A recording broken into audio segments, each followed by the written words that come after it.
At a time of renewed debate over slavery and its legacy, slavery is the original sin. Many U.S. leaders have staked key positions on policies related to race. This legislation will not erase centuries of systemic racism and excessive policing in America. But what about their own family ties to slaveholding? A first-of-its-kind Reuters examination reveals the extent of the connections between America's most influential public officials and what is commonly called the country's original sin. Reuters found that 118 of America's most powerful leaders have direct ancestors who enslaved Black people. They include 5 living presidents, 2 Supreme Court justices, 11 governors, and at least 100 of the 536 members in the last sitting Congress.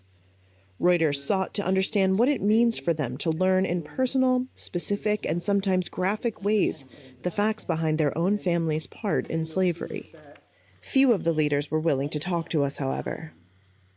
A team of reporters traced the family trees of some of the most influential politicians in the country. Correspondent Tom Lasseter worked on the report.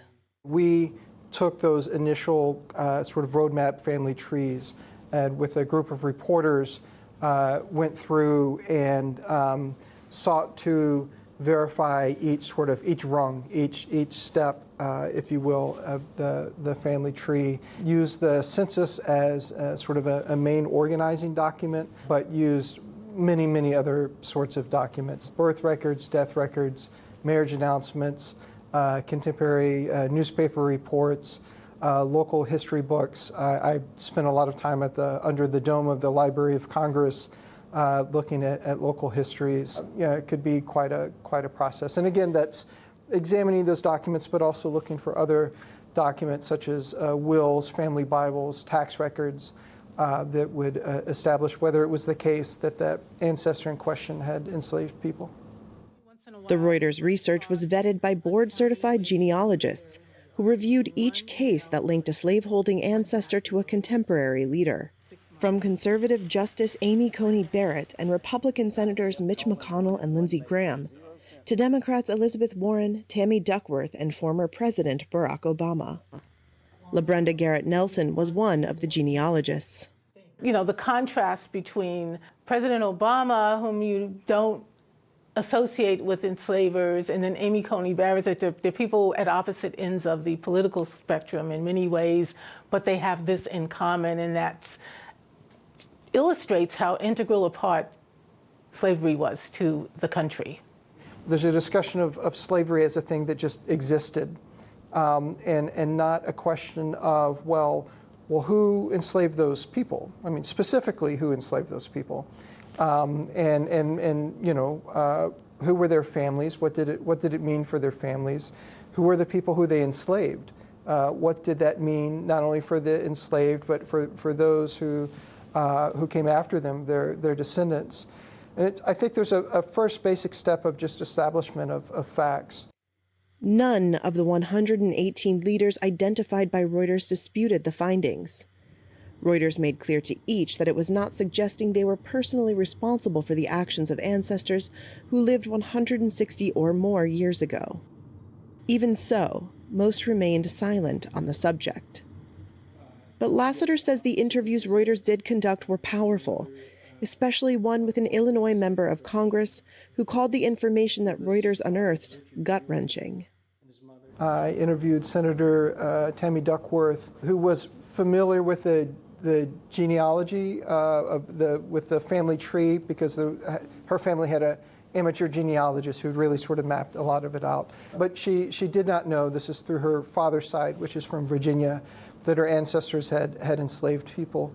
And you know, she just spoke very frankly about sort of her sense of pride of being a member of the Daughters of the American Revolution, that if she was going to sort of celebrate that part of her family heritage, that she needed to also, you know, reckon with and sort of look squarely at the fact that her ancestors, 2 of whom had enslaved people.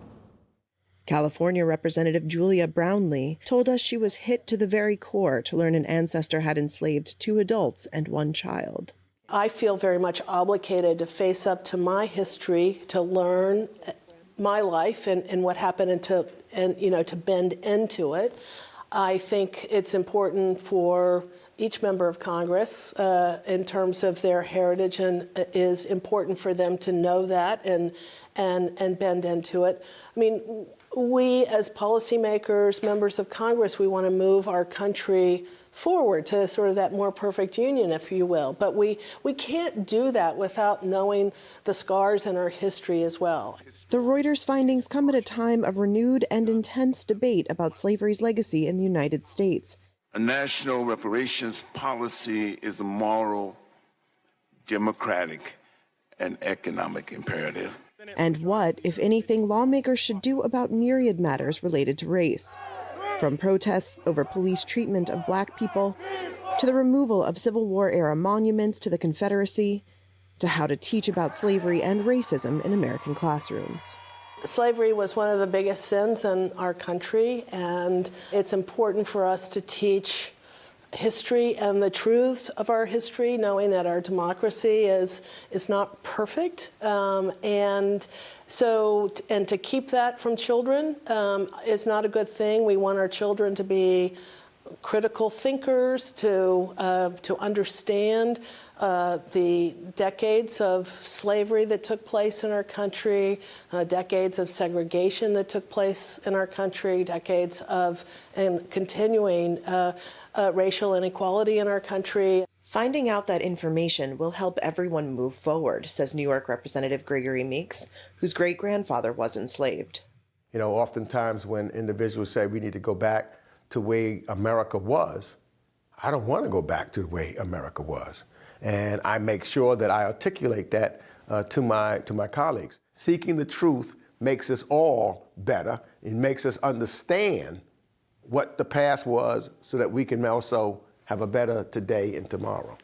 We saw consistently in the polling that those who said their families had enslaved someone, those who said they knew that their family had enslaved someone, were more likely to support reparations, for example, and that held true across party lines. Potential voters said that, knowing that candidates' ancestors had enslaved people might affect the way they voted. So I think I think these are, profound issues, not just of history, but of contemporary conversation in America.